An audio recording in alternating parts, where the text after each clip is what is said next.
Welcome to Just Relationships, the show that offers you concrete ways to make your relationships better. Whether it's your boss, your spouse, your children, or your friends, the quality of your relationships in life directly affects how you feel about yourself and the success you achieve. Your host, Dr. Duffy Spencer, a psychotherapist, telecoach, author, and seminar leader, will interview top experts to help you learn to manage this essential part of your life. And now, here's your host, Dr. Duffy Spencer. Greetings to you. Do you like to play? Do you have any idea how healthy play is, even for adults? Do we as adults forget to play? Do we think we're not appropriate to our age role if we do play? Well, we happen to be talking today about play therapy for even infants, hug therapy for children, and I am very, very happy to introduce to you Dr. Janet Courtney, who is a certified first play therapist, And Dr. Janet Courtney, you tell us what else you do in the world. Oh, well, thank you very much for inviting me. You're welcome. And as you say, I am a play therapist. My academic background is in social work.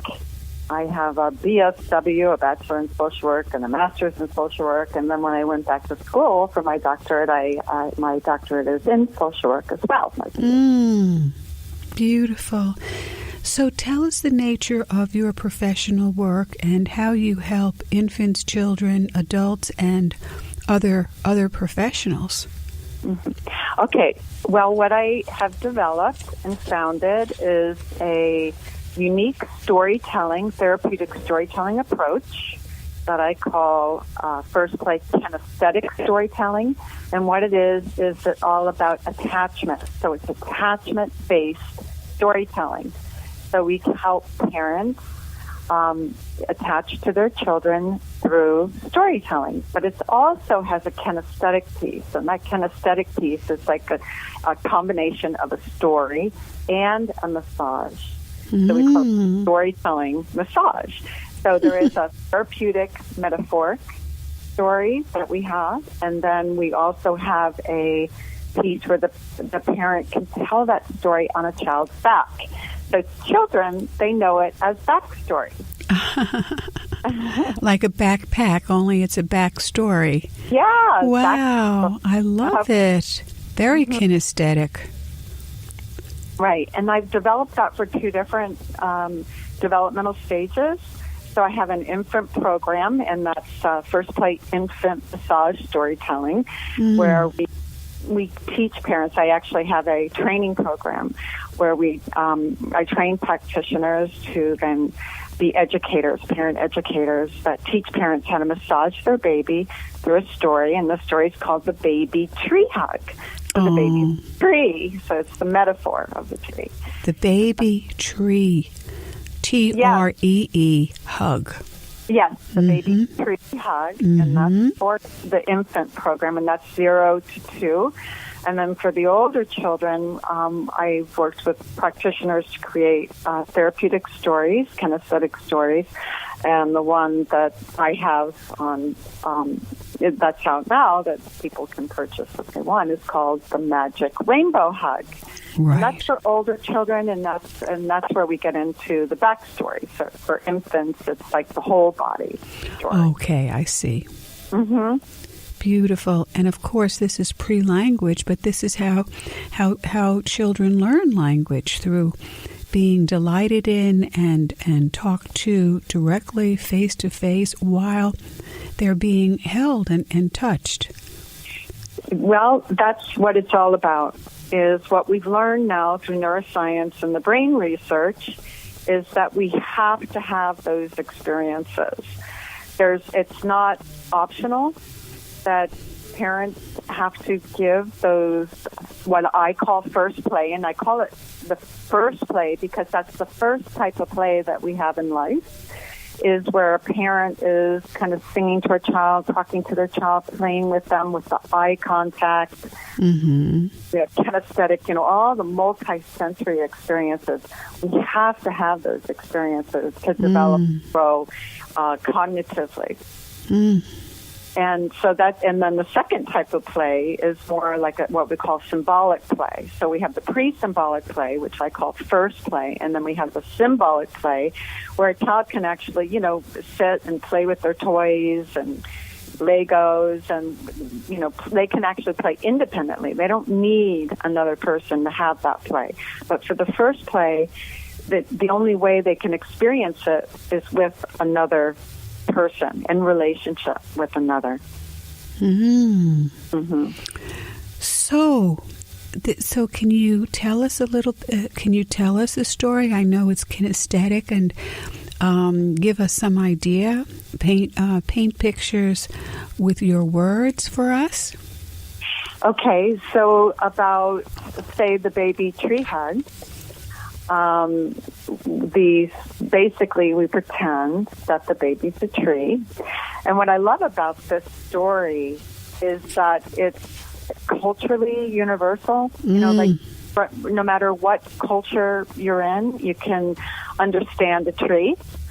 And so the hands are the leaves, the feet are the roots, the legs are the limbs, the heart area, is the hollow of the tree. And then we have the head is the sun, so you can see. And then I developed a very simple story to where maybe there's a birdie in the tree, and that birdie, and then of course the parent, we're guiding. And when we guide, by the way, we don't touch the parent's baby. That's not how I don't want to, I'm not that baby's mother. So I want that parent to build attachment with that child, because that all goes back to in our terms, we talk about secure attachments and having secure attachments, and how do we build secure attachments, and how important that is for lifelong relationships and all of that. So I have a baby doll, and I like sit next to the parent, and then I tell a little bit of the story. This is an early instruction. And then I say, okay, there's a little birdie that's flying through the air, and on my baby doll, then I demonstrate to the parent that it swoops down, back up with care, and of course we have animation. And again, like you said, this is all part of early learning, that, this speaking to the child, they have to have those experiences. So then the parent does it with their infant. And therapeutically, we might guide, we guide that parent. We help with attunement, which is really, really important for attachment, like, picking up on the cues of the infant. And what is the infant, we call it infant readiness for touch. We ask permission before we even start with the baby.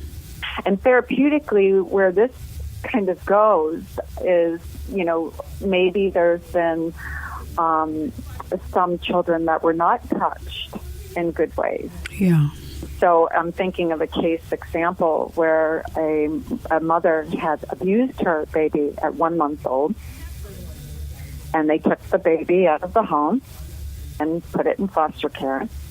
And then about 3 months later, the state put the baby back in with the maternal grandmother, and then the mom moved back into the home with the maternal grandmother under supervised visitation.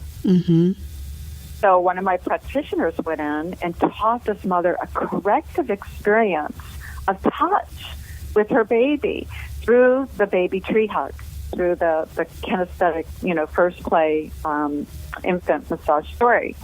And basically saying how, we have to ask the baby's permission to touch, and see what we learn is, and what we know about is that intergenerational family patterning. This mother had not received good experiences of touch herself. And so what happens is, if we don't know it and we didn't get it, then how surely can we give it? Right. So the beauty of this case example is this mother was willing. She had the strength and her inner strength to want to know how to change and want to be able to be with her infant ongoing and develop a good relationship and be a good mother. And so that's how we started, with teaching a corrective experience of touch.